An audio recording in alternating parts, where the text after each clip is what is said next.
really a difficult number to meet, and we're trying our best. But that's one of the drivers for the increase in population, increase in traffic, and that's congestion. always been a sticky issue. I know I was involved with the COLA probably 15 years ago, right? And it's always been something you can really never get your hand on. You know, it's just it's a slippery slope going down that whole affordable housing and COLA.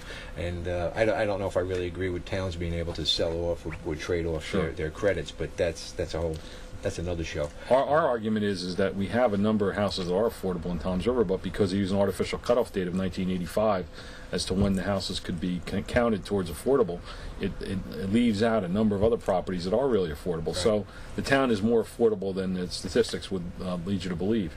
And so as a result, we get stuck with a larger burden, and it has an impact on the tax rate. Yeah. Have you had any debates yet, or are there any debates planned? I know we only have a week or so left, but I know I live in Bricktown, and that's always a big night out. You know, everybody goes to the debate, and they're generally sponsored by one of the senior communities. We had one debate in Ward 3 at it was at Lake Ridge Community Association. Right. They had it, and Mo Hill, who's from the 3rd Ward, and myself went out and debated with our Democrat opponents. And basically one of the things that they were saying is we have the shared service agreement with Brick Township, and they were saying it doesn't work. But when we asked for facts or numbers that they could use to support it, they didn't have any. And actually the freeholder candidate came out and said it doesn't work. And we said, okay, well, where'd you get your numbers from? And he really didn't have any. And I can assure you, we assured him that it did work. He said, well, I want to see the numbers. Okay, well, come and ask for them. But we do have the numbers. It is working well. And they were opposed to that. The other thing that they were concerned about was our softball field. We're building girls' softball fields. Okay. And we're spending some money to do that, and they were opposed to it.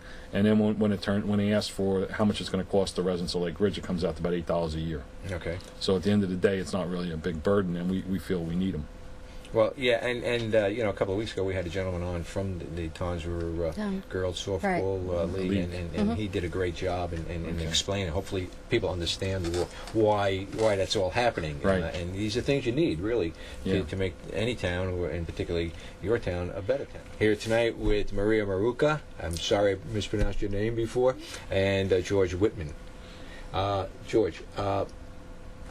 We spoke a little bit before about COLA and how that's all arrived at, and what's mandated and what's not mandated. Maybe we can just explain that a little further. Yes, it's a state mandate, Council on Affordable Housing, and Toms River had 3 rounds of affordable housing where the state mandates. They come out with a formula and calculate how much affordable housing units you have to build in each round.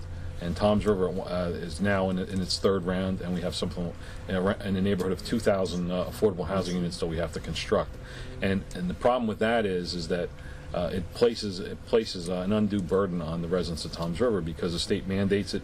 You have to construct the housing units, and if you don't come up with a plan that's acceptable to the state, then builders can go in and do what they call a builder's remedy, and they file a lawsuit, and they can build projects that might not even conform to the zoning board and put in affordable housing units. And so we have to be careful about that. And we've tried a number of innovative things, and our attorney for affordable housing, John Russo, has come up with a plan that would actually help homeowners that have a foreclosure or facing foreclosure, where they could stay in their home and it would become an affordable housing unit, and they wouldn't be able to sell it for more than the value of whatever affordable housing they can sell for, but it would allow our residents to stay in their homes.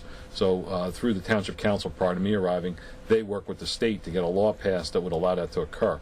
So now the rules have changed essentially due to Maria Maruca and the council to allow that to happen, so that if you have a homeowner facing foreclosure, they could qualify under this program, and their home could be considered an affordable housing unit, provided that it's not a $1 million home. But if it's a more modest home, they'd be able to stay in it and have their kids grow up in the same home that. Now, in your travels, do you feel that you take the brunt of the criticism and the unhappiness on part of some people, where they don't realize that this is all mandated and there's really no way around it?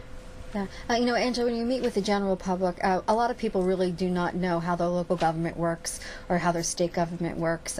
People just want their streets paved, they want their garbage picked up, and they want their services for the money that they put in. Just giving an example of a tax bill that a resident in Toms River receives, only 24% of those taxes stay within the municipality, even though they're making the entire bill out to the township. Which is unfair. We get 24% of that. So if somebody says to me, use an arbitrary number, I pay $10,000 $2,000 taxes. Well, the township is taking 2,400 of that. Right. The rest is going out to the schools, the county, the open space tax, the fire districts. There's a lot of things in there also, and people don't really realize that when you break it down for them. And that's what we had said. You know, we Yes. touched upon that before. It's just so unfair that the elected officials have to be hit with that all the time when people.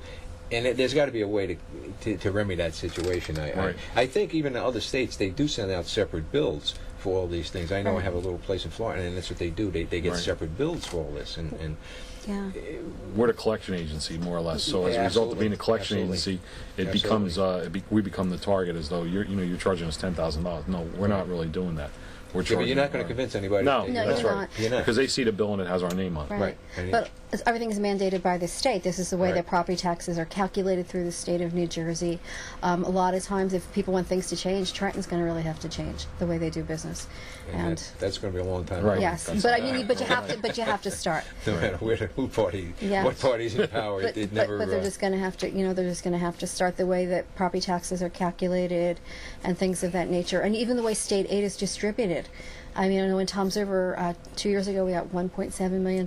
Last year we received $1.4 million, but $45 million went to Camden last year, and the same amount went to Camden this year. And do you find that's true? That's happening where Jersey City, Camden, Patterson, places like that, they get the lion's share of the money that's available to.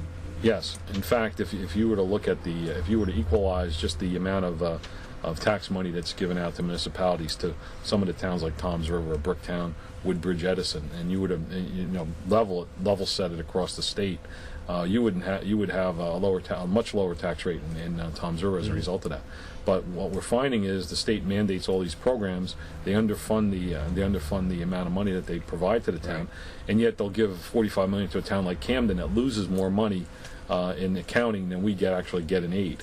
So they can't account for a larger number of dollars than we get actually in aid. So it's really not the right thing to do. And, it's really not fair. No matter what you do, those particular cities in New Jersey just don't seem to rebound, no matter how much money you pour in there, and it's just it's a critical crisis situation, really. It sure is. And I know about 2 years ago I had to go down to Camden on some business, and I had never been in Camden in my life, and I said, "Oh my God, look at this place!" Right. It was just right in the middle of the city. They have a prison. Yeah. Which is like, well, Trenton does too. Right. Yeah. But it just, but again, I think as a representative of the people who have elected you, the message has to be brought home each and every time that, don't blame me for everything that's going on. And that's Right. like that's got to be the most frustrating part of your job. Right. The fact that we really can have an impact in some cases with the state because of state mandates. The fact that the state doesn't really fund the Right. township or the schools or other entities in Toms River, but they'll give money to other communities at a rate that's unfair to the residents because everyone's paying the taxes. Right. Yet we're not getting back what we should in terms of state aid, and you put a lot of that at the foot of the as far as I'm concerned, you put that at the foot of the governor because the governor is really not helping the township residents. Right.